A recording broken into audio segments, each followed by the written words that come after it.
So we've known each other for more than 25 years, and I've watched you grow multiple companies.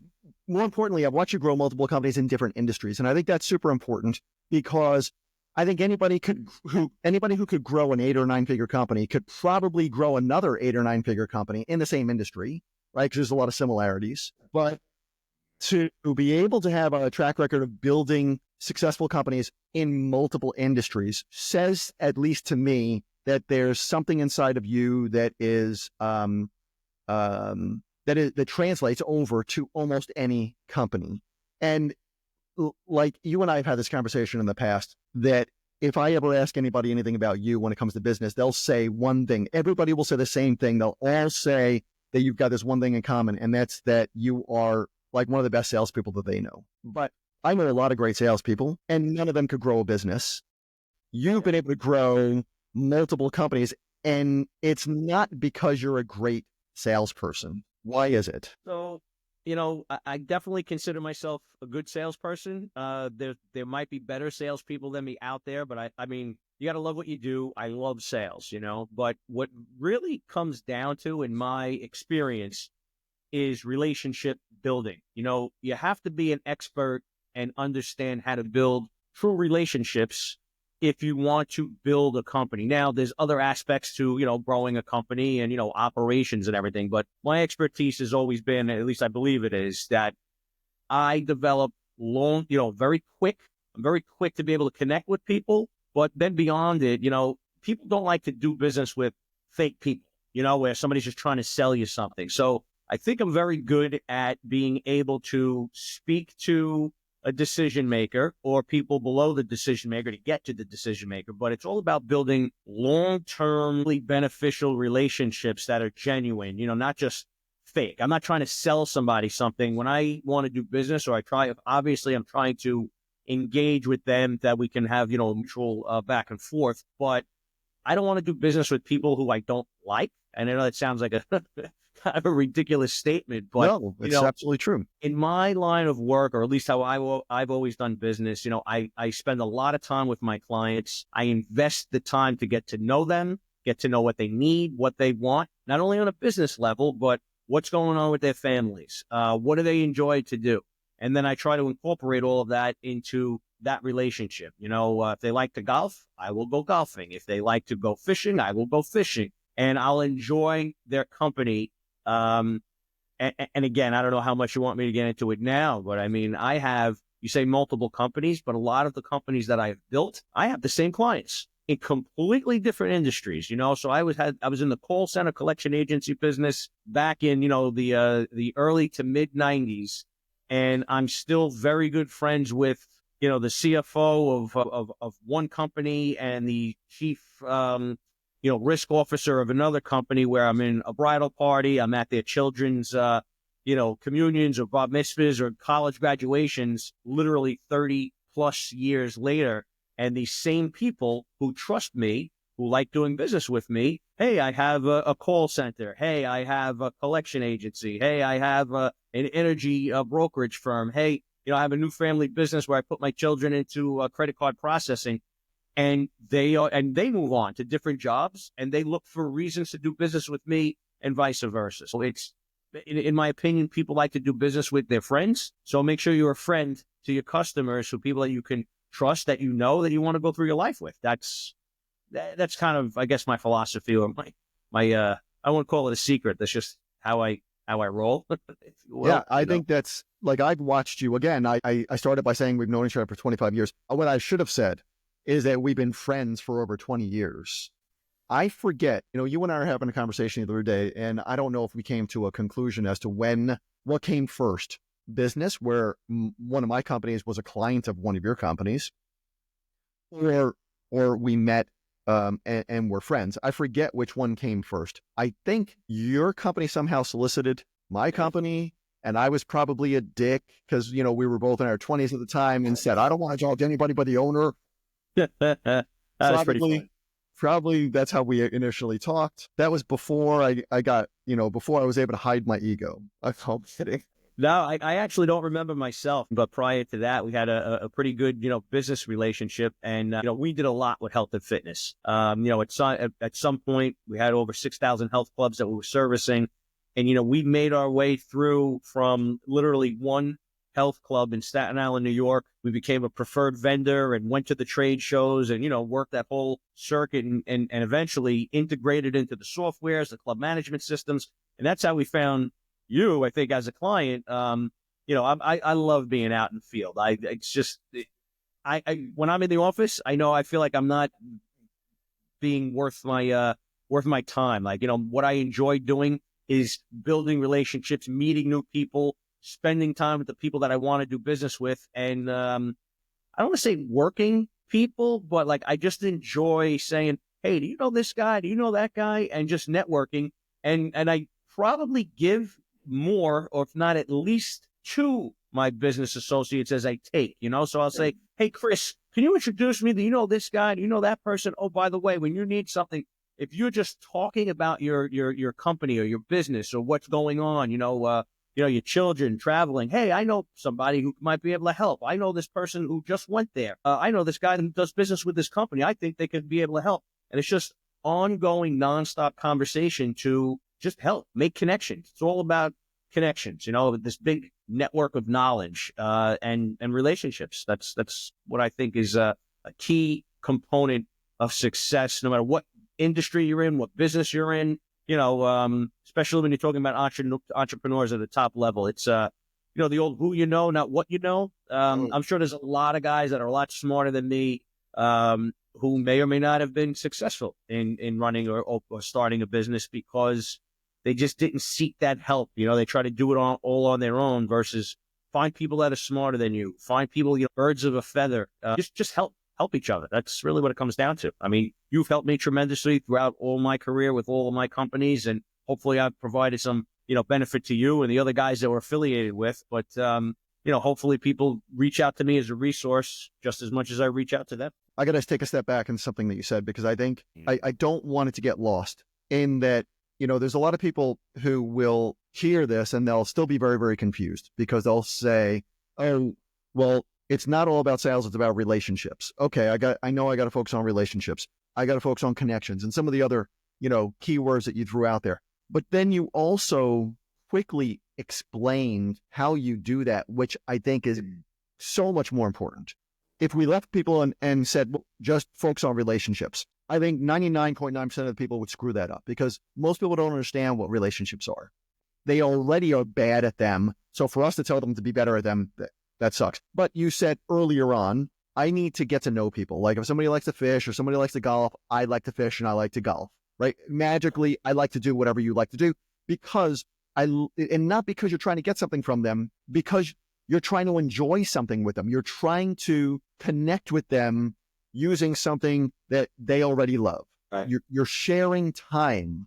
And during that time, you'll probably just bullshit. Maybe not even talk business. And I've been golfing with you. I've done all these things with you and a lot of other things. We've traveled a lot together and done fun business stuff. So knowing the person is important. But then you said giving, and I will tell you that you went too fast when you said that because it is such an important thing in your life that you've done for everybody that I know. I don't think that you understand how much it comes across. So if somebody really does want to grow companies like you, and they understand that having a lot of clients is part of that, and having great relationships with those clients is how you get those clients, and then knowing how to give to them is how you create the relationships in order to get the clients. Like when we reverse engineer this whole thing, you have, I mean, we've been in multiple positions where we've been advising other companies and we've been just talking to friends who have big companies. You are always giving. I just was talking to you about something, my daughter going overseas for college. And like immediately you're like, I got a woman. She travels a lot. She can help your daughter, either talk to you or talk to your daughter, and she'll tell you what to look for and she'll let me hook you up. And then I get a text from you with her personal contact information. Like you follow up and you truly do just want to help people. And I think because that's part of you, I don't know if that you were born with this or if you trained yourself into this, probably like all of us, we trained ourselves into these things because we knew we needed to do it. But that's important. Like, I just don't want to skip over how good you are at those things when, again, like we talked about before, we talk to a lot of other people about you, like in our circle of friends. If I talk to anybody about you, they'll say he's a great salesperson, right? But these are the things that make you look like a great salesperson. Yeah, so I don't think so. Thank you. I mean, you're full of compliments today, and I appreciate it. But it's funny, and when you make me or force me to reflect on what I'm doing and why. But you just made me even think. So I was training my my son and my daughter, making some calls on this new company that we launched, and we got referrals for car dealerships from a friend of mine, and I'm going to answer the question he's saying, right, of what it is. And I got on the phone call, and we're basically warm calling, but they're cold calls. We're talking to service managers, trying to get to the owner of a car dealership. So my kids are listening on a speakerphone, and I get on the phone, and I'm like, hey, my buddy Sean told me to give you a call over from XYZ company, and oh yeah, okay, great, good guy. I said, yeah, this, that. How long you been over at the dealership? Oh, how do you know the owner? How long you been there? We had these big long conversations. And I started asking him questions, and hey, maybe you can help me out and do this, do that. And then somehow throughout in the conversation, he mentioned something and go, hey, I know that person. You need, if you need something from him, if you need to, oh, wow, I'd love to go there. Or he wanted to go someplace that came up in the conversation. So we had this whole conversation. We do this, we hang up the phone, and my son says to me, he goes, I don't understand what just happened. I go, what do you mean? He goes, you were talking to this guy like you were best friends. You never talked to him before? And I said, no. He goes, that is unbelievable how you were talking to him like he's one of your best friends. I go, I feel it's important to make connections that people need to feel comfortable where I want to know somebody. I just don't want to feel like I'm using them, right? Hey, the Sean told me to call you that you can introduce me to the owner. When can you make that happen? Can you do that for me? I want to be interested in what they're doing. What's the position in the company? How long have they been there? Hey, this is the business I'm in. I might be able to help you. Is there anything that you are having trouble with in your area? It's asking questions to get to know somebody. And to your comment, is it something I was born with? I'm sure it has a lot to do with it, that my parents rubbed off on me, and my family goes back to, I have an enormous family, but we have even more friends. We spend a lot of time, and I'm a big believer of, the old saying, friends are the family that you choose, and I love learning about people. I love learning about their backgrounds. I love asking them about their family and their business and their job and their pain points and their car and what they like to do. And it just comes off. And it's just, people, oh, you talk too much. I try not to talk too much, but our conversations are typically genuinely there. So if there's a tip throughout all this, it's when you are speaking to somebody and meeting somebody for the first time, and I am very targeted. When I want to meet somebody, I know exactly, hey, I'm talking to the senior vice president of recovery for, BMW. I know I need to meet that guy. I know I need to get business from this guy and earn an opportunity, but I'm never going to do that by just pitching him on my sales and services because he doesn't need it. He's got 500 other guys doing it. People like to do business with their friends, so I need to become a friend to this person. It's not intentional. It's not devious. I'm not lying. I'm just trying to be genuine.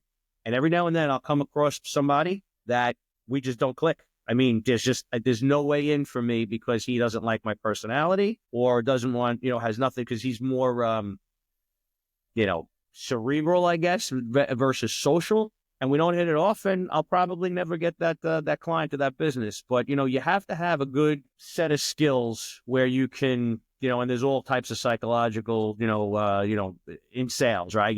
They're closed-minded, they're open-minded, relax and sit back, sit forward. And you have to apply some of those, technical sales skills. But ultimately, you get to a point when if you're just genuinely yourself and are interested in that person, and don't keep throwing in your sales pitch, it will get there. So again, going back to, the whole story about my kids, they're like, I can't believe I would have thought you knew that guy for 10 or 15 years and you hung up the phone and you never even asked for what you wanted to. I said, no, I told them I'm going to do a little homework. I'm going to give him what I need to do. I asked him what software he was on and what I can help. anyway, I know I'm going off on a long-winded conversation, but the how to do it is to genuinely be interested in literally getting to know that person, not just the goal that's behind that person. Because if you don't, it's never going to be long term. That's a short game. It's not a long term relationship. I want to do business with people for the long term, and that doesn't happen because people, in my opinion, do business with their friends. People do business with people that they like. Birds of a feather flock together, and they want to know that you care about them in their position in their business. And you're not always dealing with a business owner. A lot of times you're dealing with decision makers that work for a company. And they really want to know that you're not just trying to, get over on a short term, because they're all about covering their ass. And if they're going to make a decision, they need to know that they can trust the person that they're doing business with. So I spend a lot of time on trust. So when we very first met, like we hinted at earlier on, I was in the health club industry. I had a small chain of clubs and like 70 something salespeople. So I would meet with these people and I would talk to them about curiosity on a consistent basis. Like our main topics to talk about were how to be a more curious person, meaning we would interview people. We would, instead of sitting there and trying to figure out, well, how do we sell this person a membership? We would find out what kind of life do they have? Are they a family person? Do they have kids? Why are they working out? Why do they want to be in better shape? Right. So all of these, like peeling the onion to go as deep as possible. Not one salesperson came in with that skill set. They all came in with formal sales experience and they're like, here's how to close somebody. We have to ask them, 3 times this question. And then we have to this, and we have to, always ask open-ended questions, all the basics. But the people who always did the best were the ones who became the most curious. And it's because there are 3 things that I always told them. Nobody wants to buy from you unless they know, like, and trust you. Right. And which you touched on. That, but we push them. Like every single time, if you don't have the right to ask for a sale, unless the other person knows you, they like you, and they trust you. And that's not just for you, it's got to be for the company as well. They have to know, like, and trust the company so that they know, well, this gym or this whatever, this company is going to be in existence. If I'm going to join them for a year, are they going to be here for a whole year, right? It's the company, it's the person selling me the whatever, and then it's the service or their product. They have to know, like, and trust all 3 of those things. So if I'm buying a product from you, I got to know, like, and trust the company. I got to know, like, and trust you, because if you're selling me and you're a shady person, it's the end of the story. Like, I don't want to do business with you. And then I got to know, like, and trust the product. Like, I have to trust that the product's going to get me the results, at least, if not over deliver the results that you're promising me. So there's an old saying, and it's a company is only as good as the person who's representing it. Right. Yeah. So, you could be the greatest entrepreneur in the world. You could be the greatest company operator. You could have grown from, $100 to $10 million. That's all well and good. The guy who is the face of the company representing you and your business to whatever client it is, your company is only as good as that guy, that person, So it's very important that people understand that they're representing a company. And, the guy's a jerk, that company stinks. That guy's great. Oh, it's wonderful. And a good relationship can make up for a lot of mistakes and a lot of bad, problems in a company. People will put up with bad customer service. They'll put up with bad, performance if they trust you enough and they'll give you another chance. They'll give you another chance. In business, I've always learned that, the best customer, and, it's one of those things where people are like, what are you talking about? The best customer to me is the one that complains a lot, not the one that just, because if they're complaining, they found a weakness, something that's bothering them and annoying them in a company. And I appreciate as an entrepreneur and as an owner of a company that they're letting me know my weaknesses and flaws in the business and care enough about our relationship to let me know about those problems. The worst customer in the world is the customer is just like, this company stinks, and they go out and they find another vendor. You want those customers that care enough to complain. And, in most cases, you have to be able to listen to their complaint. And if you don't want to listen to the complaint, you're not going to keep their business. And each one of those complaints and resolutions is just another strengthening of that relationship. Anytime there's a problem, Paul fixes it, Chris fixes it, or my sale, whatever, they fix it. So they're part of building that company and that bridge and that strength of that relationship, So anyway, that's how I feel, these things, all these little things matter, and it all goes back to that foundation of a relationship. You can have all these little things, but if you got that solid relationship, it works out well. Well, let's backtrack and then sum up a little bit about what we said so far, because there's a lot of little things that you're dropping that I think are super important. But one other thing, no, don't be sorry. It's exactly the best way to do this. One thing, that we didn't say, which I probably should say, is that we started this conversation about growing a company based on your clients. You want more clients, you need more relationships with those clients. You need to be a better relationship builder. You have to understand how to do that. And when you understand how to do that and you put that into your culture, everything else builds upon it. And you've been able to grow a variety of companies in multiple industries. Your first one, I believe, had like 6,000 clients. I mean, you're not growing dozens of clients, you're growing mountains of clients. So just to instill that what we're talking about, like, this is not the foundation of a company that is just going to have a few clients. So let's go back to some of the things that you said and also add to it and say, well, if there were 3 things that you think are the 3 most important things that any company could do if they really want to bring on more clients, what do you think that would be? It's a good question. It's a loaded question, so yeah. I mean, there's more than 3, but if I've always grown business, again, going back towards relationships, but a key for us was always preferred vendor statuses, so one, you have to be out there. Okay. You have to be out in the market. A voice behind a phone is not a relationship. You have to be out in the field. If you're not out in the field, you're not face to face. And I understand that things can be done on webcams today and everything, but my success has always been face to face, right? So be at trade shows, be at industry events, introduce yourself to the people that you want to meet. You have to be engaged in order to do that. And when you meet somebody, you have to see the relationship that's beyond there, right? So I know you're looking for kind of 3 bullet points, so, it would be, you need to be out there, networking. You got to be networking, right? You have to invest time with the people. That goes back to the relationship, right? Nobody wants to just be sold. They want a trusting relationship. So you have to invest the time in the people who you want to meet and who you want to do business with. And that's really it, and then beyond it, what's beyond that one person? What groups are they involved with? Hey, Mr. Customer, you are my ideal customer. And hey, we're now friends. And hey, what trade shows do you attend?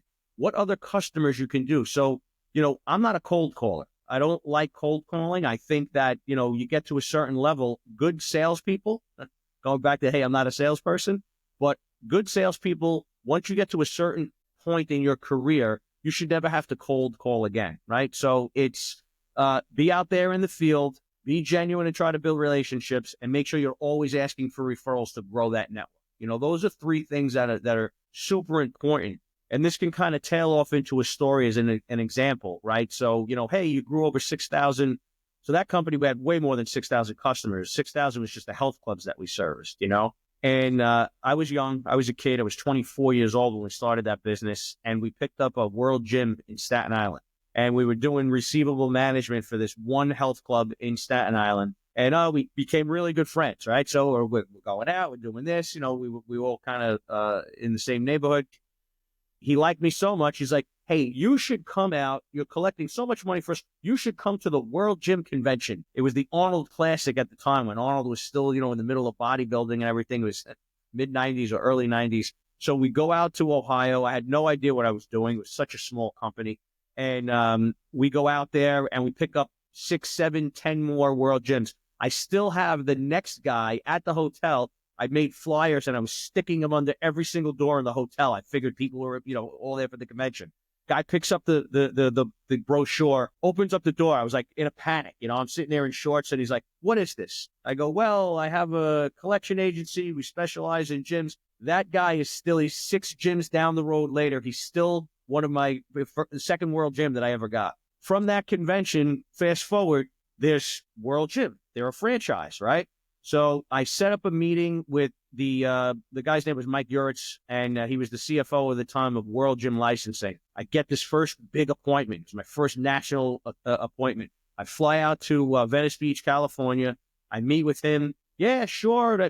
Fast forward, I'm a kid. He's an older guy, liked me. Somehow we made a connection. He's like, yeah, I'll put you on a preferred vendor status. Now you have the opportunity to sell to all the world gyms. You can come to the convention, be a preferred vendor and everything. And I'm like, hey, thanks. I'm all excited. I'm shaking his hand. And as I'm walking out the door, he goes, hold on a second. Picks up the phone, makes a phone call. Hey, I got this guy here who's, he's really good. We're going to trust him. I'm going to send him over to your place. I think it'll be good if you talk to him. Hangs up the phone. And he goes, I got a good gift for you. He goes, because I like you. I go, what's the gift? He goes, 3 blocks away is the international headquarters for Gold's Gym International. He goes, we pretty much do everything they do, so I'm going to return a favor, give them a good vendor. We walked right around the block and became the preferred vendor for Gold's Gym International on the same day as World Gym Internationals. I guess it's important that they like you. I didn't just go there and sell the guy on a product or service. And I still have relationships with both of those people. And that was in 1994, maybe 1995, and it's 2025. So it's a long time relationships from just literally walking into my first appointment. Sorry for the long story, but it's one of those things where, how did I expand into the health clubs? We had one gym. We become preferred vendor. We became another preferred vendor. We started working all of the customers, all of the clients, being out in the field, be at the trade shows. And we started getting focused on, instead of one gym at a time, who's got 10 clubs? Who's got 15 clubs? Who's got 5 that's going to grow to 30? Who's the master franchisees? And then you got Worlds and Golds. And then, okay, how about Powerhouse? And then Retro started. And then there's just all these different chains and just the relationships from the top down. I'm a big believer of, go top down, because if you get the trust at the top, they push down to everybody else who looks up to them. And hey, if they trust this guy, we should trust them too. But you have to earn the trust on both ends, right? You got to go top, and the guy that owns one gym and 10 gyms has to trust you just as much. But that goes back to being out there, networking, working, asking for those referrals. Who else? What other owners? You guys have roundtables, that you have? Oh, yeah, there was the Northeast Alliance. There was the West Coast Alliance. So anyway, I get excited when I talk about it a little bit, because it was a while ago when I used to really enjoy working with, just gym owners and entrepreneurs. And I just love helping those guys out, because we used to collect money. We used to recover their losses for them. And it was... I remember you did that for one of my companies. Yeah, I loved it. So anyway... That's kind of the importance factor. Those 3 things I think are really key. You have to maximize the relationship once you are in there, and they're happy to help. And that's the key. Most people cringe when a salesperson asks them, I grow my business by people just like you. And can you give me 3 references today? I'll think about it, and I'll call you in a week. No, it's one of those things where, hey, Chris, I'm looking for, to grow the business, this guy, that guy, be specific, hunt with a rifle, not a shotgun. Hey, can you give me references? No. Can you introduce me to, this person or that person? I did my homework, and I think you might know them. And you, as a friend who's been a trusted client, be like, I do know that guy. I'd love to introduce you. Guys would be great together. You're, the similar, and it just becomes easy. I hate to, I don't mean to belittle people that, find sales hard, but when you just love it and you're just doing business with friends and love people, it just becomes fun, natural. And it's just like hanging out with your friends, Yeah, so. Well, that's exactly a good way to sum that up, because it is natural for you, because you're not focusing on that. You're not focusing on cold calling, which you already said after a certain level you shouldn't be cold calling. You're not focusing on referrals, because the story that you just told us, which I've seen this happen multiple times in your career, where people literally just reach out and say, hey, can you help my buddy? As opposed to you reaching out saying, can you refer people to me? Once you get the depth of relationships that you're good at getting, or that anybody could be good at getting when they know how to do it, then people want you to be in their friends' lives, because they don't want to see their friends screwed by all these other ABC vendors that are, absolutely crap.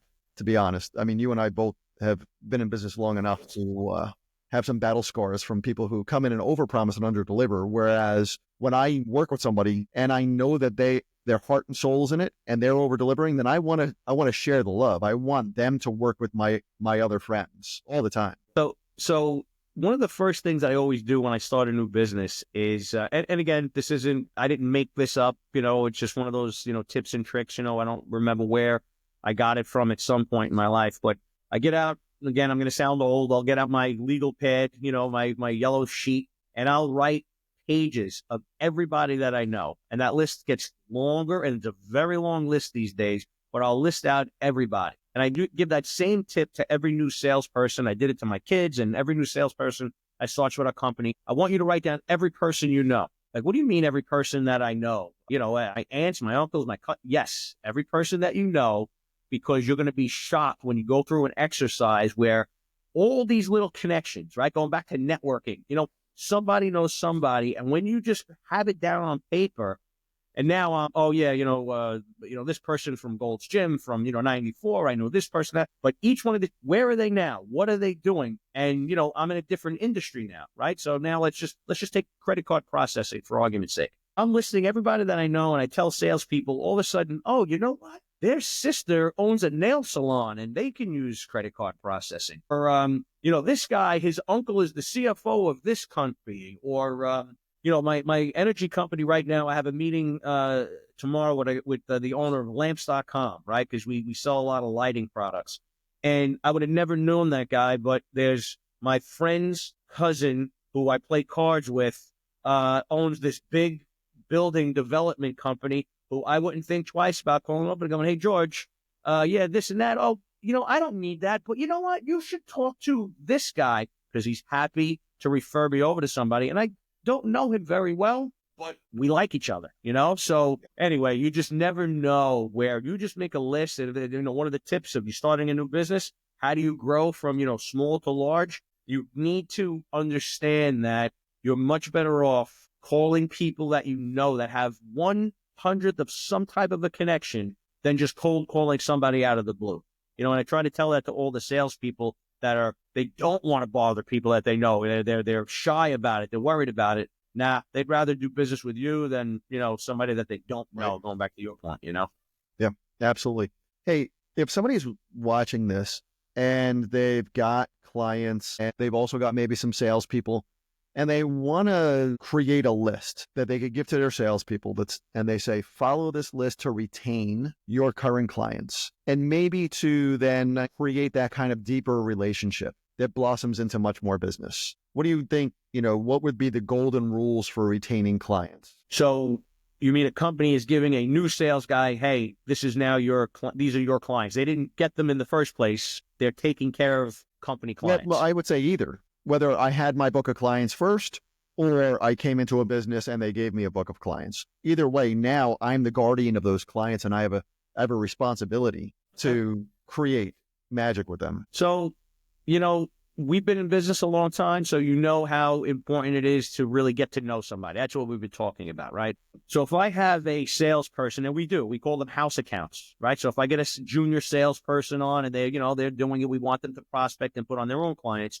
But we have large volumes of customers to take care of, and senior management needs to, go out there and hunt a little bit more. So you have your hunters, your gatherers, and, you have your maintainers, right? So the first thing you got to do is you need to visit every single one of these people, right? If it's feasible to be able to do that, right? So if it's a specific industry, which most companies have, a target audience, what trade shows are they at? Where are you going to get your most bang for the buck? You need to go spend face time with these people. Zoom calls and, virtual, phone calls these days, team meetings actually makes it easier, where you can actually spend time. But that's another thing. Don't be a voice on the end of the phone. You want to be able to, real estate business has got this for years, right? They have their picture on all the bottom of their email. So there's some type of a connection. Oh yeah, I know that guy. So I would always say you need to introduce yourself to every single person. You need to get to know them well. How do you get to know them well? Visit them. When you go into their office, if you're sitting them face to face, if there's pictures of golf, and again, I'm not, reinventing the wheel here. There's pictures of golf. Oh, you're a golfer? Hey, I like the golf. And, you start telling the golf story.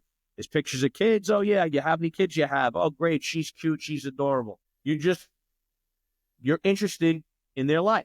And you ask open-ended questions, not closed-ended. Don't go into your sales pitch or your presentation. And if you are talking long enough and you're asking enough open-ended questions, they will tell you exactly what they want. And then you just fill in the blanks. So if you're a new sales rep in a company and now you have XYZ customer, make sure you go and visit them. and ask them questions. Hey, are you going to that conference in Atlantic City? Awesome. Is anybody else in the industry going to go? Is that a good trade show? They'll be all telling you about, this one sucks because, it's a small one. You really got to go to the one that's in Las Vegas. That's where the big national companies are. But, you get a lot of guys drive time, but you might get more quality time at this one. Oh, which one do you go to? Oh, I go to this one. Hey, how about we grab dinner? Oh, sure, we could do that. Anybody else that, that's in the industry that, might want to join us for dinner that you can think of? Just always be thinking to expand that network. And that's the tips that I try to give people, right? And even if they're going out to visit them, hey, if you're going to go out and visit, just, hey, I'm the new rep. I'm going to swing by. Make sure you plot out on your little map there. There's an old thing called the star salesman when you drive here and then here and then here and then there and then there, right? So any sales call that a salesperson is going on or an account representative, the first thing that they should do is, hey, I have to go up to Livingston, New Jersey. On my way back and forth, how many other people can I visit? How many other clients can I see? Oh, and by the way, while I'm on that trail, which 2 or 3 phone calls can I make or visits can I pop into for new business or recover some old business? I would also tell them, here's your list of customers and here's your map of, geographical map of who it is. Oh, and by the way, here's customers that we lost that are in the same business or in the same area. You should try to visit with them as well. And so that's kind of my tip, and be genuinely interested in everything that you see in that company. I'll just pretty timely, right? So I got introduced to somebody tomorrow, doesn't matter what business, what industry, but it's a pretty big company. And, first thing, he said was, hey, we should get together for lunch. I said, okay, great. So tomorrow I have a lunch meeting, and he goes, where do you want to meet? And I said, I would like to meet at any restaurant that you want to go to that's, convenient for you, make it nice and easy, but I'd love to get a tour of your facility. I mean, is there anything that I can see, anything cool that's, kind of, there's a manufacturer, He goes, oh, we just got this new XJ7 manufacturing machine. It wraps, it packages. I go, I'd love to see that stuff. I really enjoy seeing things like that, And he got all excited. Can't wait to I'll have them. They'll be waiting for the office. I'm expecting, and I'm pretty sure that this guy's going to have a welcome sign. Hey, welcome, Paul Errigo, because, whatever. And I'm going to go there. And I really do. I am going to enjoy it. Long before we go to lunch, we're going to see it. He's going to tell me all about his business, and I'm going to be all excited about his new toy. Then we're going to go to lunch. I'm going to talk about his family and his kids and everything. And then what I expect, and I could be wrong, I will expect he's going to ask me by the end of lunch of how can we do business together. That's what I'm expecting. So that's what I try to teach salespeople. That's what I try to teach young entrepreneurs. You have to be interested in them, their business, their company, and what they love to do. So that's huge. That's tip. huge. Thank you for for telling us about what's coming up. Also, one of the things that I tell my team in each one of our companies, and by the way, this is identical to what you just said. But I was laughing while you were saying it because I'm like, it works. It works every single time. But it works, and just bear with me. When I say it works, I'm not talking about it works to make money. I'm saying it works to create relationships. And relationships turn into a tremendous amount of money not when you milk them, but when they're genuine. So you seek out genuine relationships. But what I tell my team all the time is, listen, if there's somebody that you truly want to sell, if there's somebody that you truly want to meet with and you believe that they would be a great client for one of the companies, then what I want you to do is look at your calendar and then say, okay, I could be out of the office for these 3 or 4 days or whatever it is. And then send that person an email and just say, I'm going to be in your area on this day for something, but I'll be there for a few days. I'd love to take you out to lunch. While I'm out there, just let me know what day fits into your schedule, if any at all. If lunch is not good, let me know. We'll do coffee in the morning or we'll do dinner or whatever it is. I've never had somebody in the company get turned down. There's been a few where the schedules didn't work out, but then they said, well, next time I'm in town, I'll let you know. And they texted them a couple of months later and they got, dinner with them. Here's what we call it. It's always breaking bread. In my opinion, and what builds a relationship faster than when you break bread with people. It's not just meeting with them, it's sharing a meal with them. There's something that happens. And so the process is they create the time and the schedule. They go out there, they specifically, like you said, specifically find a way and a reason to meet in their office, even if it's their home office, which a lot of people have these days. And everybody's okay with you going to their home office if it's a, if it's a good sized deal. And then they become a data gatherer. They become a spy. They look around. They look at the pictures like you were talking about, the fishing pictures that, what kind of fish is that? Is it a lake fishing thing? Is it an ocean? Is it on a boat? Is off land? Like, really dig deep, take mental notes. As soon as you're done and you're out of there, you write down everything that you remember, because you'll forget half of those things. Write it all down. Try to figure out, how could I be a bigger benefit to this person? The great majority of the relationships that I have, I may not be a great benefit to them for the reason that I want to be. It may not be I could help them grow their company for whatever reason. Maybe it's kids, maybe it's something else, but I will always find a way to be a big benefit to the people in my life. Like we talked about before, you and I have been in each other's lives for a long time. Recently, you're helping me with something that my daughter's going through, like huge. Yeah. That's part of the relationship, and it will always change. You'll find somebody who loves to fish. That doesn't mean that you'll always go fishing with them. It means that might be your method of creating the initial bond, so that there's this level of trust. I like this dude. I trust this dude. Maybe I want to do business with this dude. I got to tell you, only because it's fishing, and I get seasick, which right? So I'm not a big fan of of going on a boat, but it's timely because not in the very distant past, I was at a client. I'm in their office, and they had this gigantic fish. It was probably a swordfish or something, picture of this gigantic fish. And I go, what? That is one hell of a fish. Oh, you fish? I go, I wish. I go, I get seasick. I can't. I live in a beach town. Everybody around me fishes, but my buddies, and I pull up on my phone and I'll look at this fish that my friend Joe just got on his thing. Oh, he's got a Boston whaler. Matter of fact, he's got a place right down here and whatever. I go, you know what? Where are you? Oh, you're right over here. You should come up. And long story short is, I get it. He goes, oh, that's this kind. I love that boat. I go, you know what? Get Joe on the phone. I go, hey, my buddy wants to know what is that? The Boston whaler? Oh yeah. He goes, oh, hang on, I'll put you on speakerphone. I got on speakerphone, and these two guys are just yapping about the boats, whatever.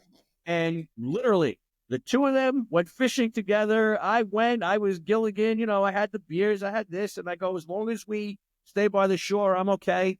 They dropped me back off after a little bit, and then they went out deep sea fishing. They became friends. They fished together 3 or 4 times, and I do business with this person now. So it doesn't even have to be me. I'm just networking, putting people together, exactly what you just said of, talk about the fish, talk about this. And then I don't know why I am wired to just put people together, so I just, hey, I know this guy. Hey, I know a guy. And so exactly what you just said works, and it's genuine, and it is the foundation for relationship building and long-term business and success. Because, again, going back to friends, you want to do business with people that you like. And in my experience, the bigger the company is and the bigger responsibility that another human being has, the more their antennas are up and their guard is up, that they really need somebody they like and trust versus the 55 salespeople that are calling them every single week. So you have to do something different. It's got to be genuine. You're not there to sell them. You're there to make friends with them. You're there to make a connection with them. And, if you don't make a connection, even if they listen to the sales pitch, there's no connection, there's no business. That's my lesson of the day, I think. Yeah.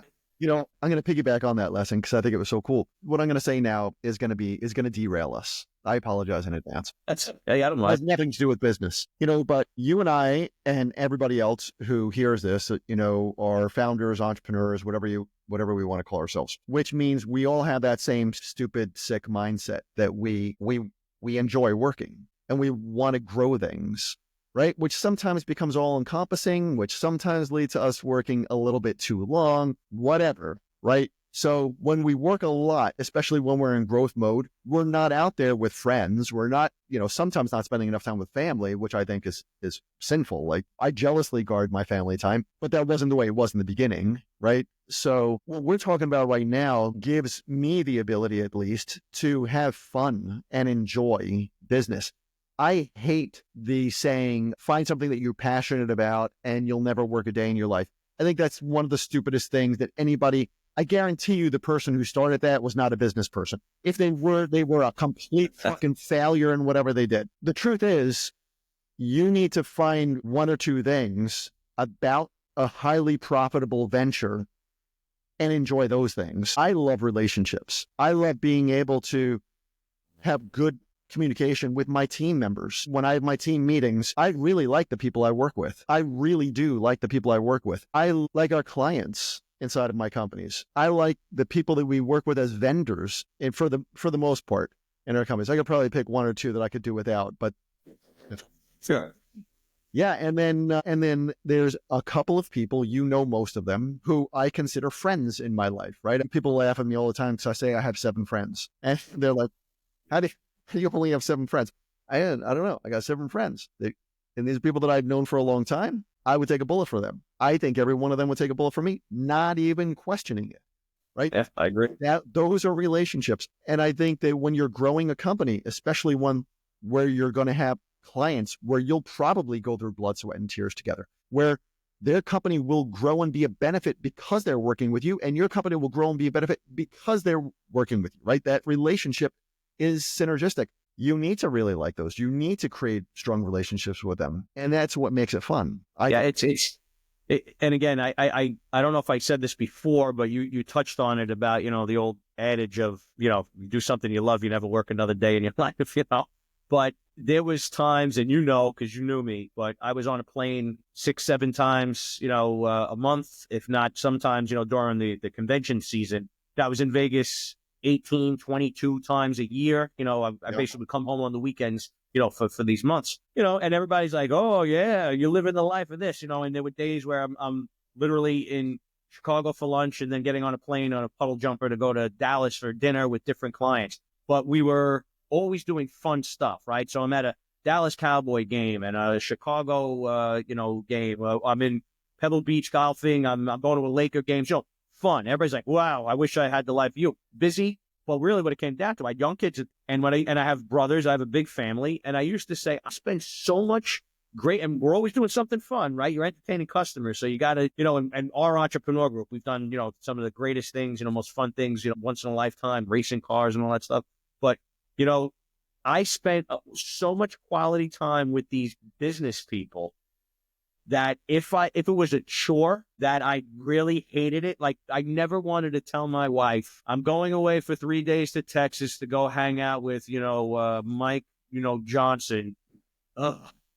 I hate going to see Mike Johnson. It's one of the worst things. I'm leaving my family. I'm going to ball games. I'm going to sporting events. I'm going to concerts. I'm going to Las Vegas. If I'm not enjoying that time with the people that I'm literally investing my time with, I can't even imagine what a miserable experience it would be to be in business. Going back to your point about having fun, because you know what? I'd rather hang out with my brothers and my cousin and my children and my wife and my family. But this is what I got to do to grow a business. And if I'm not enjoying it, I couldn't even imagine. And there's a lot of people that go through life like that. They just spend their time doing it because they have to, but, you got to enjoy the people that you're spending time with and investing in. And and when it is genuine, going back to, coming full circle, that's where, that goes back to a more of, the variation of, if you enjoy what you do, you never really work a day in your life. It was hard work. It was a lot of work, but, thank God I've been very blessed that everybody that I attract in my life, I enjoy the company. And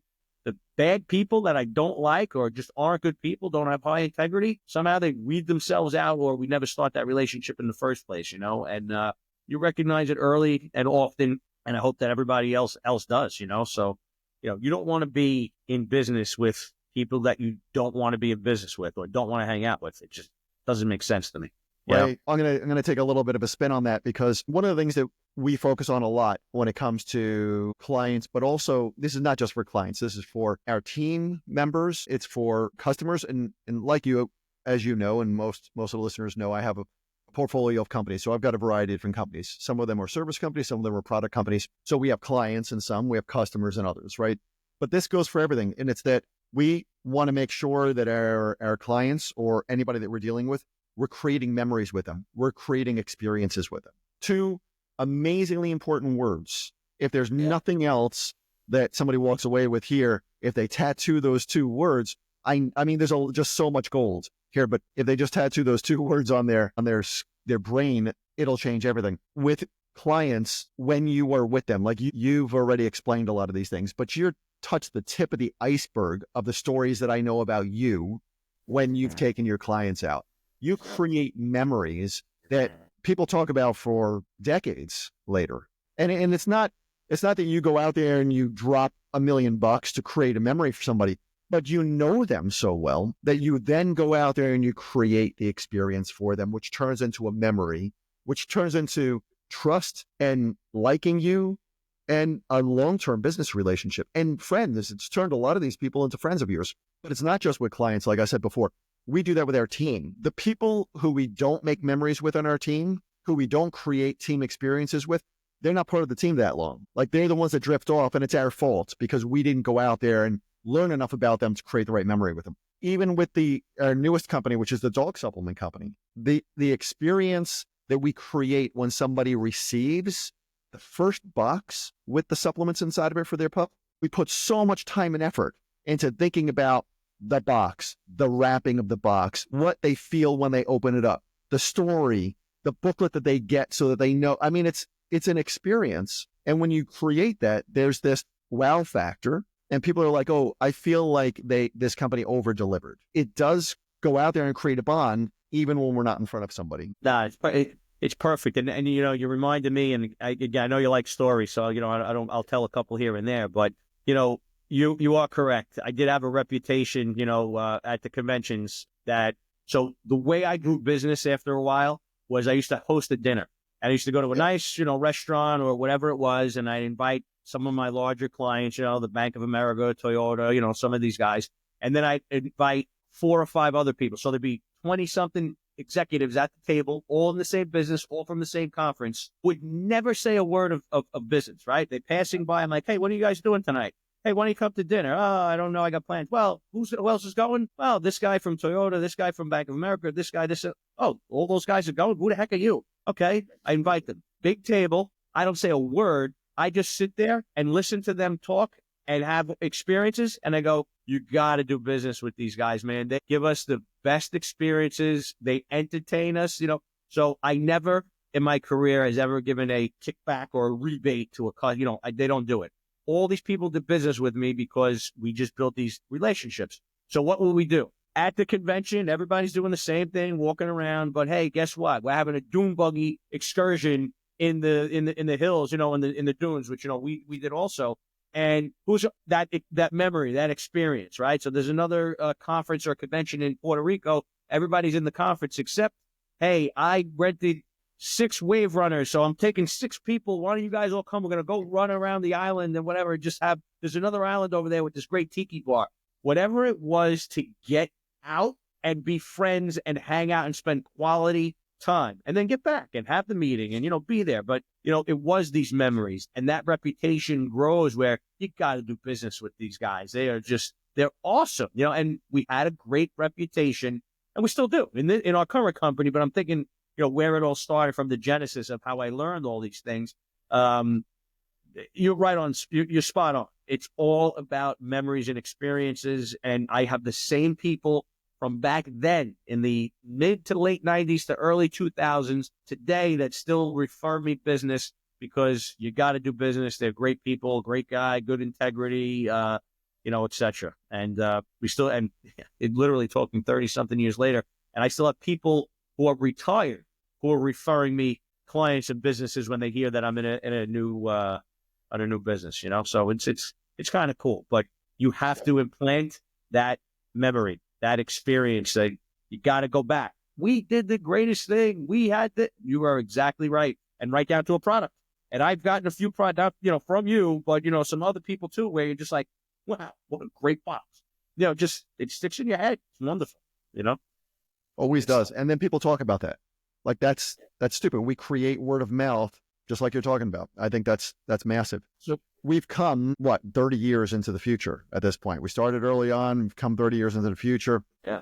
If you could go back to the beginning of your business journey and give yourself one piece of advice, what would it be? It's a good one. I like that.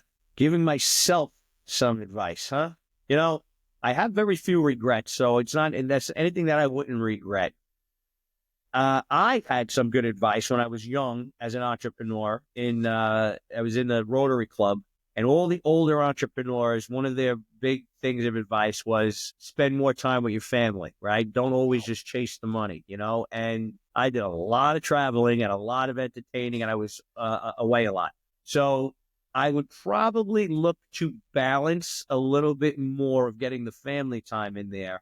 But from a business standpoint, I was always good on the relationship, but I can't say I do anything different. I'd probably go after the relationship piece a little bit earlier. And to your point, for me, those experiences happened by accident. It took years to figure that out. So my advice would be just what you said, that you have to implant a good experience, a memorable experience and memory in somebody's mind or psyche to remember you with a good feeling, a feel-good feeling.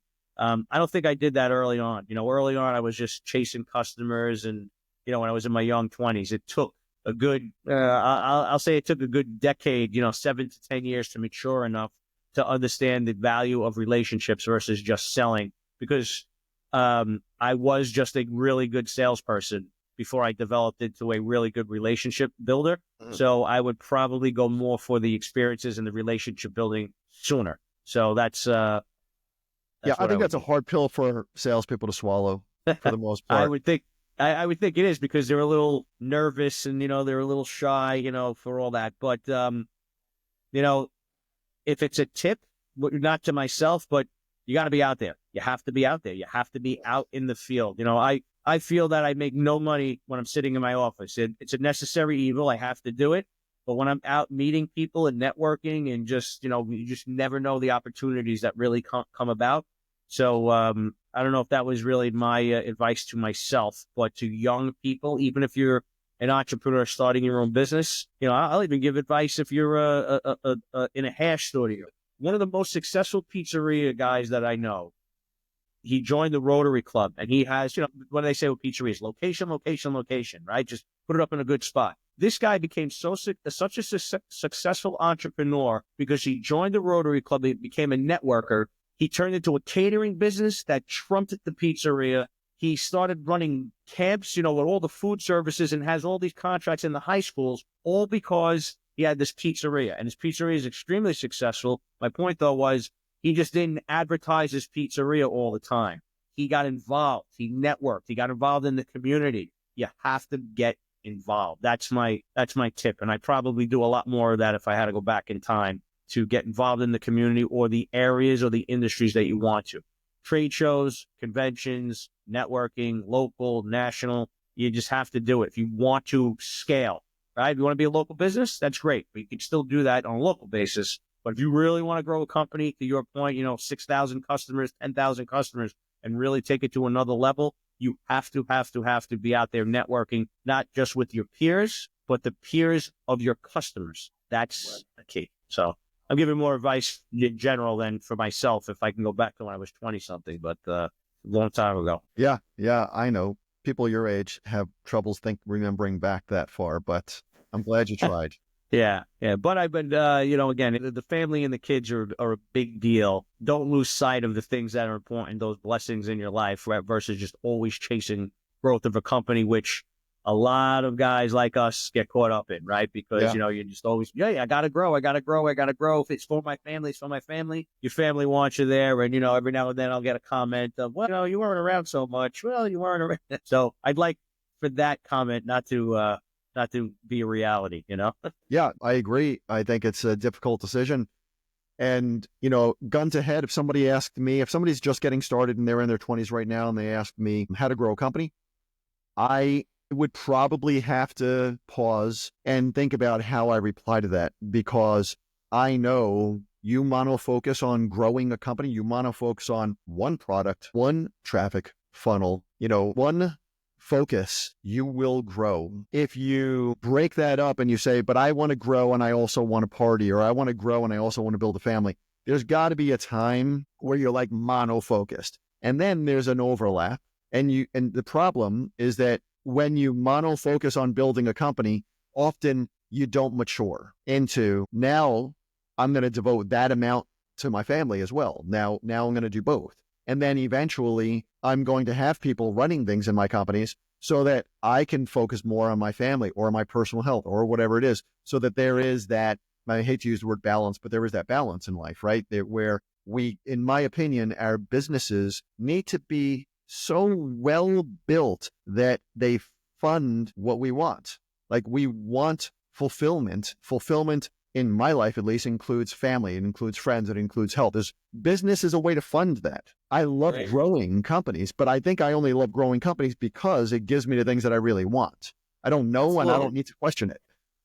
Absolutely. So, you just sparked a thought for me, when you said what I would give my advice for myself. When I had my first company, I used to see some of the bigger companies, and they were these older guys. And I was going, these guys don't know anything about technology. They're old.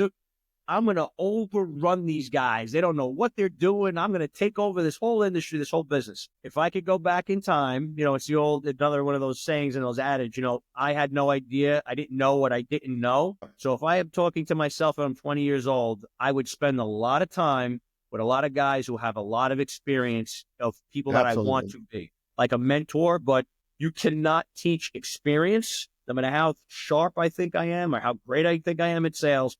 I will always, like a 20-year-old from talking to me and hearing my experience, I wish, and I would go back and do it, I'd spend so much more time with seasoned people in my industry of who I wanted to be, and listening to them as a mentor, or studying them, or spending time with them and listening. Because here I am telling you, like, not a regret, but, I wish I spent more time with my family. They all warned me. All the older guys in the Rotary Club told me, well, if I can give you some good advice, don't lose sight, spend more time with your family, because you're going to build your business. You're obviously a firecracker and you're looking to, be big, but you're going to be, I think he said 40 something years old, and look back and regret that you wish you spent a little more time. But it wasn't just that. It's marketing, it's sales, it's accounting, it's acquisition, it's financing. The people that have been there, done that, no matter how many books you read, no matter how many seminars you go to, if you don't spend the time and just listen to people who've been there, done that through experience, that's where the gold is, and there's certain cultures, that listen to their elders. And, I don't know if Americans so much, do. Yeah, who, not as much as other cultures. Yeah. And, I think that's really where the gold is. So if I can go back and teach myself, I would spend a lot more time with experienced people, in entrepreneurs and, salespeople, and, just people who have experience, which is the hardcore foundation of, the business entrepreneur group that we belong to. So that really taught it to me, but still I was too young, full of the piss and vinegar, versus let me learn and listen to this person, or I could do it. I could do it, I was talking at an event not long ago, and we were talking about mentors, and I was forced to really think about this, and to think about the people who have really made a difference in my life, and what I learned from them and how I learned from them. And what became very, very evident was that I didn't learn as much from what they told me as I did from two things: watching them and listening to their vocabulary, the words that they used. I'll give you a perfect example. There was a guy, and I've talked about this a bunch, a guy named Dennis Waitley. Do you remember that name? He was a personal development. Okay. He's a big personal development guy a long time ago. Wonderful, wonderful guy, good friend of mine. We were on stage together one time. We get off stage, and after we're off stage, we go and we're outside in the vestibule, or whatever you call that, the hallway outside the event, and just hanging out, talking to each other before they let the crowd out. And then the crowd comes out, and as you could imagine, we just both got off stage, so people are around us. Dennis and I are having a conversation. People are like lining up. He doesn't take his eyes off of me the entire time. The whole conversation was like this the entire time. And then when we're done and we both decide, let's now talk to our respective groups of people, I'm looking over at him every once in a while. He gives the exact same respect to everybody. Never takes his eye off of them when he's talking to them. I like that. Outstanding. Like, that lesson you could never learn. Like, nobody could ever tell you, you should look at somebody when you're talking to them. Look them in the eyes. Like, let them know you care and that you're like hanging on their every word. You don't have to do it constantly, because that's a little freaky. You should look off sometimes when they're talking to you so that they know you're thinking about what they're saying. But the majority of the time, you should not allow somebody else to interrupt you. And I think about that. Now, this was a long time ago that we had he and I had that conversation. I think about it to this day, every single time I'm in a restaurant, when I'm engaged talking to somebody and the waitress or the waiter comes over and says, whatever, can I get you anything? How are you doing? Whatever. I always focus. I don't break my focus with the person that I'm talking to unless we're not having, an engaging conversation. But if we are, I continue this and then I excuse myself and then I am fully engaged with the waitress or the waiter or whatever it is, fully engaged because it's practice for me. Like I think you have to practice these things on a regular basis. But to go back to what you're saying, I think mentors are massive, like massive. If I had mentors earlier on in my life, I know the road would have been significantly smoother for me. Yeah, easier. But it wouldn't have just been asking them questions for two reasons. First of all, most people don't even know how to answer most of the questions. When you ask an entrepreneur who's busting their ass in work on a regular basis, growing something, you say, well, how did you get started? They're like, I'm thinking about today. I'm thinking about this year. I'm thinking about this quarter. I'm thinking about our metrics. I'm thinking about our team. I'm thinking about all these different things that they've got to think about. How I got started? Well, that's a kind of a memory. It's a faded memory. And then they give you a little bit, but you can't absorb into it. Like they don't give you all the truth because they don't remember all the truth. Even if you ask them, what are you doing on this marketing campaign? It's going to be what's working right now. It's not going to be what got them to this point that allowed them to do what's working right now. When you start here, that doesn't mean that you shortcut the success curve. Most of the time it means you fail because you're jumping into the wrong point. So you've got to watch what people are doing and you've got to listen to the way they're talking about these things also, because I think there's a lot of value in that. Anyway, going way off top. Well, not really. So, it's funny, going back to tips, right? What works and whatever. And you just made me think about focus. So one of the things that I always train my sales staff on is trade shows. So not too many people have more experience than I have in trade shows. I used to do, literally 20 of them a year, for 20 years, 15 years. So I was always at trade shows, and there's so many mistakes people make at trade shows, but the lesson in here is going back to your focus, right? So most people at these trade shows, you got these salespeople, they put a table out front so they can be right by the front, giving information out to people, And, so one of the lessons I have is open it up, welcome, get them out of the aisle and in, right? And then you got other, I don't want to call them bad salespeople, but inexperienced salespeople. Hey, can I scan your badge? Hey, can I scan your badge? They just want to have as many conversations and get as many business cards as they possibly can as if that determines the success of a trade show. I, on the other hand, I try to teach them I always have a comfortable chair and a couch or something in my trade show booth. So when I actually see somebody that is interested in my services or that I'm interested in speaking to, the first thing I would say is, Chris, why don't you come in and sit down and hang out? And I said, would you want to drink a water? I have a case of water back here, or, whatever. Or I'll take them outside. A lot of times, it elevated to a booth in the restaurant outside, and that's where my salespeople used to bring. But just even in your own booth, the moral of the story was get out of the aisle, stop walking around, don't get too information. All I want is your number. All I want is your number. Nope. Have a seat next to me. Sit down. So tell me about your company. What are you looking for? The same way that I'm doing it, if I'm in their office, now they're in my office at a trade show. Hey, what are you guys doing later? And I'm qualifying them, right? Are they worthy enough to come to the big dinner that I have and or not?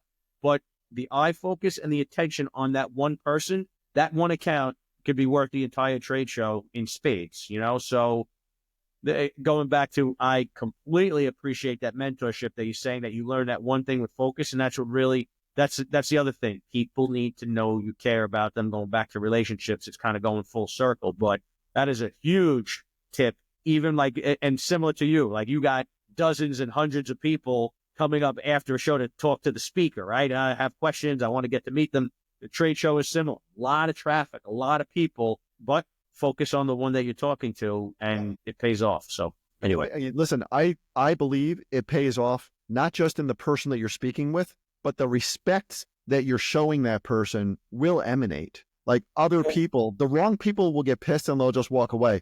The right people will ask somebody else who's working with you, how do I get some time with Paul? or whatever the case is, because they know that now that they're going to get your 100% focus. And I open up with that sometimes. If there's somebody who's been waiting and then they're patient, and then I go over to them, I'll be like, thank you so much for being patient. You got my 100% attention. What's up? Yeah, Like, that's great. And I'll give it to them. Yeah. And by the way, that freaks a lot of people out.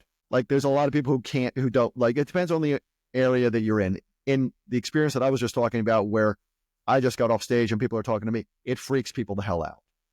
But if you're at a dinner with a client, if you're living your lifestyle a little bit more, then they expect it from word one. I have to think in your line of work, right? When you're speaking, you're weeding out people that, everybody wants to meet the celebrity, right? So you're the celebrity at the show, and you're the keynote speaker, and they're learning all this stuff. And the people that probably leave early because they don't want to really wait to actually get the quality time are the people that just wanted to tell you how much they do what you do, and they're great, and you should hear about how good they are, versus the people who really appreciated what you wanted to do, that it's worth the wait to actually have a conversation with you, rather than just telling you, oh, I do that too, There's a lot of people like that out there, but yeah. Anyway. Yeah, that's funny and sad. Hey, let's go back to clients real quick. What are some obstacles that you've encountered or that you've faced because of your heavy client load?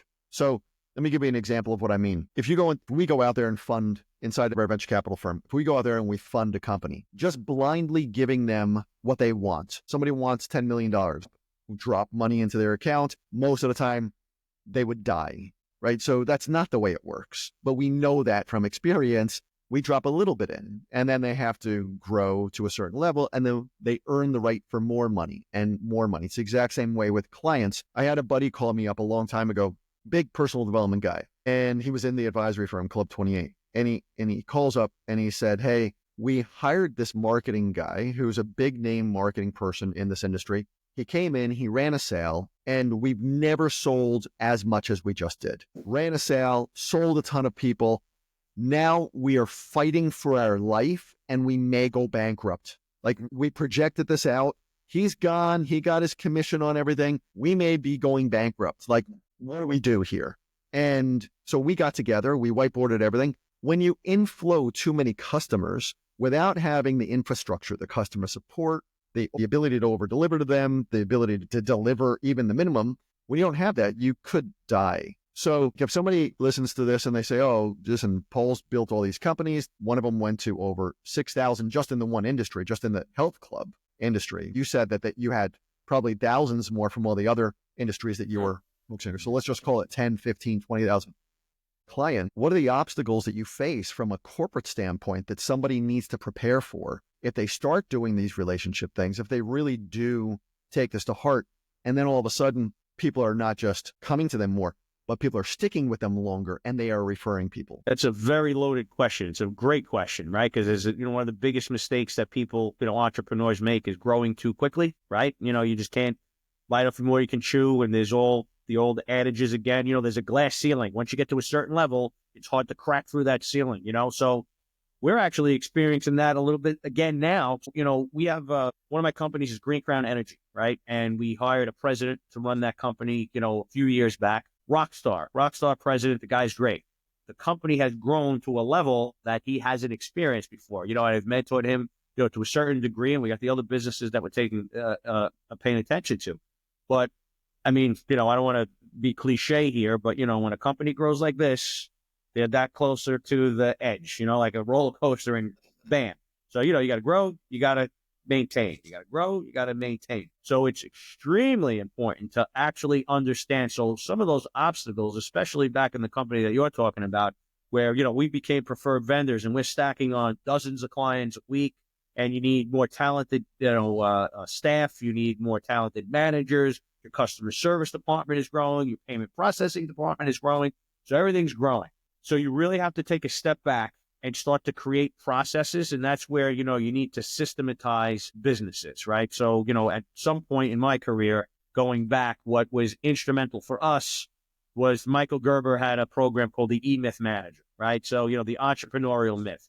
And it was systematizing everything that's in your business. Now, can you systematize everything? Yes, to a certain degree. No, to a certain, to another degree. But It is imperative for a company to recognize where they're going and actually, not just, sale, there's the saying, sales cures all ails, right? And I use it a lot with my sales department. But now when you're talking to your customer service department and your accounting department, it's, they don't want to hear that. And you can't preach that forever, because when the sales are coming in, what good is stacking it on top if you're just losing it at the bottom of the funnel? So a lot of the challenge that we faced, and it's from mistakes. I've had, one of my companies, I'll never forget, I thought I was going out of business myself, and you experienced it with me too. I was $1.6 million upside down, didn't know what we were going to do, how we were going to handle it, but, take a deep breath. There's always ways to manage it out.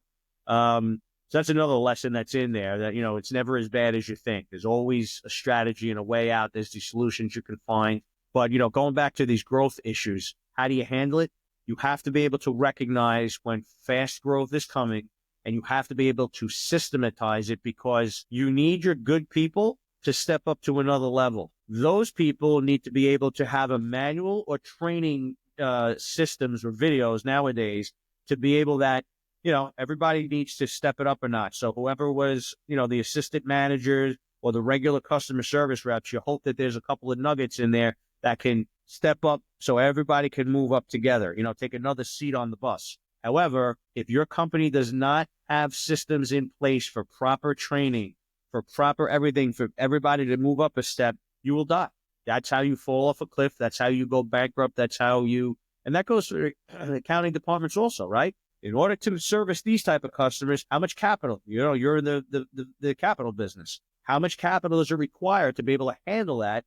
And you don't want to lose. So, when I was in the health club business, I used to love dealing with individual health clubs. I loved it. I couldn't get enough of it. My time now is on master and franchises, etc. Okay, now what about all these other guys? And then the salespeople get a taste of, let's go after health clubs, 10 health clubs or more. No more single health clubs. But there's still tons of single health clubs coming in every day.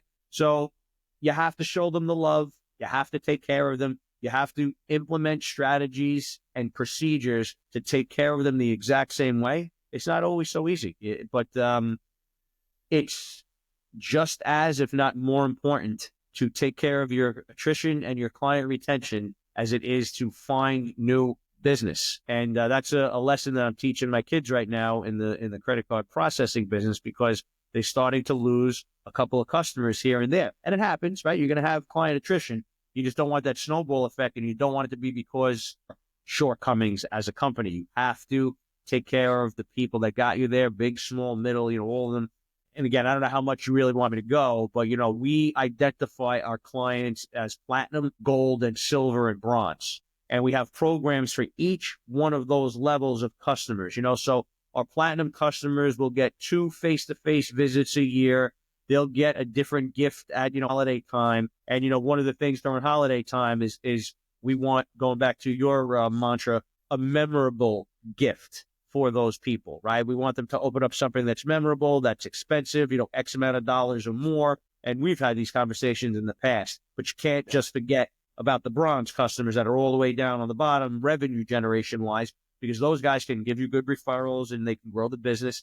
And then you need your new salespeople to train. And that's really where it works out for, hey, going back to what you made me touch on earlier, here's a portfolio for you to manage and work on now, because my hunters are going to hunt some new food.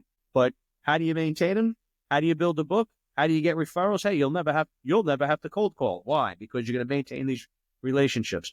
So, but systems have to be put in place for client retention. It is extremely important. And it's not just gifts. It is bookkeeping and accounting and, customer service. How do you handle it? And anyway, I don't know how detailed you want me to get into that, but it's super important. What good is selling 10 new clients if you lose 15 out the bottom? And it happens, So, we try to maintain in one of the companies that we have now, the industry standard is like an 84% attrition rate. We shoot for 90, and we're successful at it at 90, but you just can't help it. People go out of business, people retire, a lot of different reasons, but you got to have that strategy for all departments to be able to handle growth. Yeah. And I learned this on a macro level in the club business, and then in the online world also, because the more engagement you have with your customers, the more they stick, right? A customer who joins your health club or anything, if they buy once from you and there's no engagement there between the company and the customer, chances of them sticking and buying again are very, very low. But the more engagement we could get, the better. So when we're talking about clients, just like you're talking about, you said your platinum people get what, two visits a year, and then they get a different level of gifts. There has to be a level of engagement. And then when they engage, they have to like the engagement. So for example, one thing that you know about me is, what's that? That would help. Yeah. Yeah. So Emily's been with us for 20 or so years. Most people who, certainly everybody who works in any of my companies, but most clients have, at least our larger clients, have engaged with Emily and will engage with Emily voluntarily far more than they will voluntarily engage with me, because I am here's how we do it. Boom, boom, boom, boom, boom, boom, boom. Like, I just lay it all out, and I'm very blunt about it. And I don't mean to, I don't do it to cut people off. I don't do it for any reason other than the fact that it's just the way my brain works. I'm relatively highly caffeinated without the use of coffee. Like, I am more blunt, I think, because I bled a lot more in business, and I just don't want to waste the time. I don't want to waste your time or anybody's time, including mine. Whereas Emily is the epitome of professionalism and caring at the exact same time. I don't know how somebody has both of those things wrapped in the same package. He does. So anything that people need, especially our larger clients, will go to her first and then just say, can you get this from Chris? Right. Yeah, it makes sense. You know, and there's another lesson in there about passing down, right? So, we have, in the energy business, we have, larger clients, smaller clients, but, we have one guy particularly who is an expert at diners and restaurants and, et cetera. The guy has built up a portfolio of over 600 clients that he takes care of, and he has to renew these customers every year on these energy contracts, He can't possibly service them anymore. And he has a relationship with every one of these people. So now, as he continues to grow and sell more, we have to pass these off to junior salespeople and new people, and they have to quickly be able, because they want to talk to John. They want to talk to John. Same way like the clients I brought on want to talk to me, but they can't always talk to me. So you have to create procedures and processes to keep them happy. And that next representative, I told you earlier, a company's only as good as the person who's representing it. If I can't represent, because I can't put that time, because just imagine how important my first 5 clients were, to me, back in early 90s that, and I still have relationships with them because I maintain them, but I can't put the same amount of time and attention into those people anymore. And, you get bigger customers or whatever. So you really have to, companies really have to pay attention to those things. And like you found a great representative of the company. It's Emily, right? So, hey, Emily's got more time, empathy, sympathy, attention, customer service than you are, because you are the blunt man.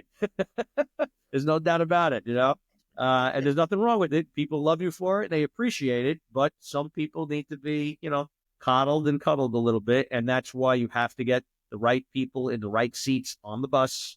Some people have that customer service and some people have that, quickness. And, there's administrative assistants and customer service people. You know how it is in life. You come across sometimes a memorable customer service person. You're like, what a wonderful person. American Express used to have the greatest Not anymore. card. Not anymore. Not anymore. Right? How much do you miss them though? Right? I mean, Oh my God, I miss them so much. Yeah. And by the way, you and I could probably list 3, 4, 5, maybe a dozen companies like that. Absolutely. It was enjoyable to get on the phone. Like you have an extra, 3 minutes a month in your schedule. And I have to spend time getting on the phone with a credit card.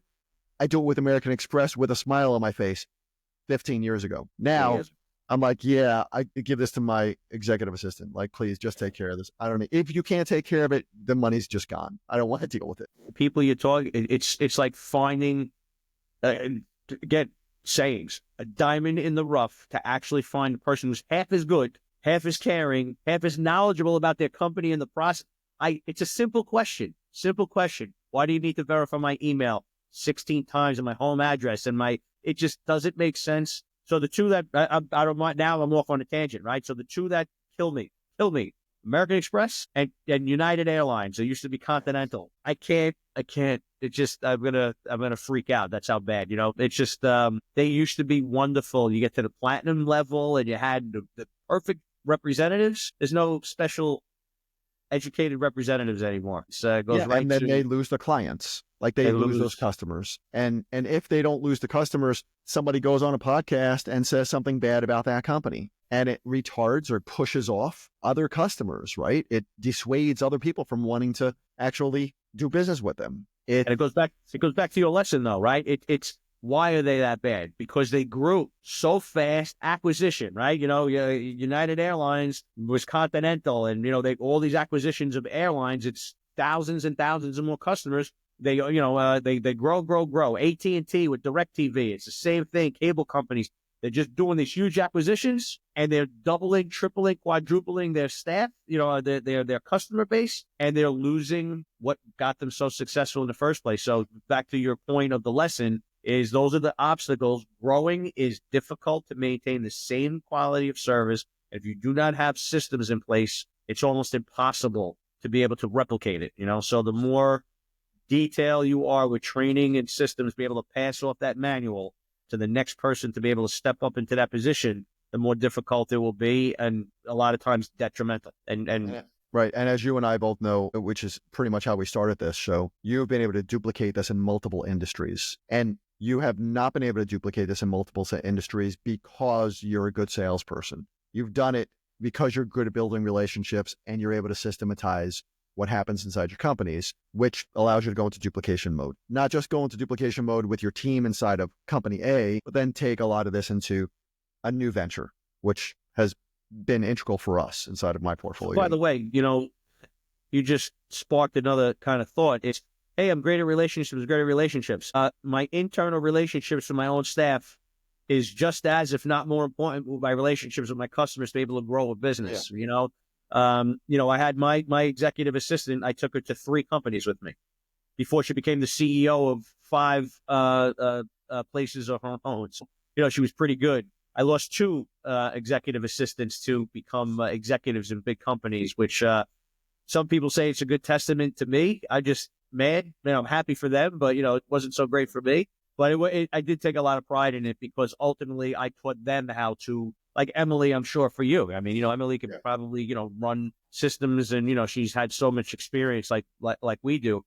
But if you're not respected in your own company with your own department heads and your own executives, whatever, at C-level or management level or even employees, keep the communication, keep the engagement, like you said, with the members, whether it's members, customers, employees, it's all the same thing. It's all about relationships. People want to work for people, work with people, buy from people that they like, they respect, they enjoy. Who wants to work for a jerk? You know what I mean? Yep. So, yep. It's a practice. And I'm going to wrap this up real quick by saying we can get really great clients by being good relationship builders. You become a good relationship builder by practicing. You practice with your family, you practice with your friends, you build great relationships with them. You practice with your team, you build great relationships with them. You practice when you go to dinner and you're talking to somebody who works there. You learn to have conversations to learn about the people, like anybody that you meet standing in line to get a coffee, maybe, which I don't do often, but if you stand in line to get a coffee, stand in line to do whatever you want to, the person next to you, can you actually start a conversation with somebody that you don't know and learn something about them? Like, that's a fun thing to try to do. If you can't do that, and then you're going to go and try and do it with a client, it's going to come off as fake and disingenuous. Agreed. 100%. Yeah. And me, everywhere I go, every restaurant I go to, every, hotel I go to, I usually know the managers. I know that because I was there once, or I had a phone conversation making a reservation. Hey, Mike, are you going to be there? Good. I want to say hello to you. Thanks for helping me out. I'm going to say hi to you when I get there. I'm going to give you a good, I just left from Del Rey. Hey, I'm going to give you a good reference. You have something that I can do to give you like a 5-star rating? Oh, that would be wonderful. That's how you just kind of do it. And it's just, you hit it right on the head. Just be genuinely interested in meeting people and learning about them, and your life will be much more fulfilled than not. Yep.